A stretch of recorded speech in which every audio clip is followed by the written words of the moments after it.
Hello cuties, today we will discuss the Krebs cycle, which is also known as citric acid cycle and tricarboxylic acid cycle. So cellular respiration has three steps. First is glycolysis, second is Krebs cycle. So it was discovered by British biochemist H.A. Krebs. तो उन्हीं के नाम पे इसे Krebs cycle भी कहा जाता है और इसके अलावा इसे citric acid cycle और tricarboxylic acid cycle कहते हैं. In eukaryotes it occurs in matrix of mitochondria and in prokaryotes it occurs in cytosol. तो ये फॉलो करता है एम्फीबोलिक पाथवे, मीन्स कि एनाबॉलिक भी और कैटाबॉलिक पाथवे दोनों फॉलो करते हैं. साइकिल स्टार्ट होता है पायरुवेट की फॉर्मेशन के बाद.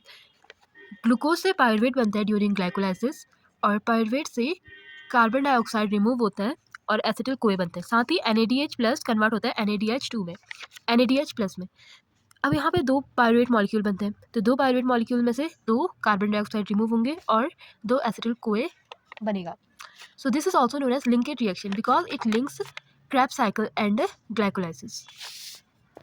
So here it is an easy mnemonic for Krebs cycle. O citric acid is of course a silly funny molecule. O is for oxaloacetate, C for citrate, A for aconitate, I for isocitrate, O for oxalosuccinate, A for alpha ketoglutarate, S for succinate, F for fumarate and F for malate. It is an easy mnemonic. You can learn easily the steps of Krebs cycle. So this is the Krebs cycle steps. Oxaloacetate एक 4 carbon molecule होता है जो कि present होता है mitochondria में. ये react करता है एसिटिल CoA के साथ. एसिटिल CoA एक 2 कार्बन कंपाउंड है. यहाँ पे कंडेंसेशन रिएक्शन होती है, कोए एंजाइम रिलीज हो जाता है और उसके बाद सिट्रेट बनता है. सिट्रेट 6 कार्बन मॉलिक्यूल होता है. उसके बाद सिट्रेट का आइसोमर है आइसोसिट्रेट. आइसोमर क्या होता है कि same chemical formula but different structure.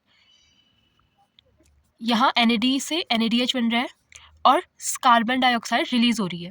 ये बन जाएगा अल्फा कीटोग्लूटारेट जो कि 5 कार्बन मॉलिक्यूल होता है और अगेन कार्बन डाइऑक्साइड रिलीज हो जाएगी. तो उसके बाद कोए एंजाइम यहाँ पे ए रिएक्ट करेगा, सक्सिनिल कोए बनेगा जो कि 4 कार्बन मॉलिक्यूल है. अगेन कोए रिलीज हो जाएगा और GTP की फॉर्मेशन होगी. GTP is also equals to ATP. Again then succinate is formed which is also a 4 carbon molecule. Then fumarate is formed which is also a 4 carbon molecule. Water is released and malate is formed which is also a 4 carbon molecule.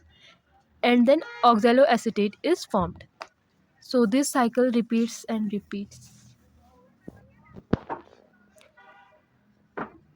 So we obtain total 2 carbon dioxide in linkage reaction and 4 carbon dioxide in Krebs cycle. 1, 2. But we know it occurs 2 times because we have 2 acetyl CoA enzyme. So 2 carbon dioxide, 2 carbon dioxide and 2 carbon dioxide of linkage reaction. 6 NADH formed, 2 FADH and 2 ATP is formed.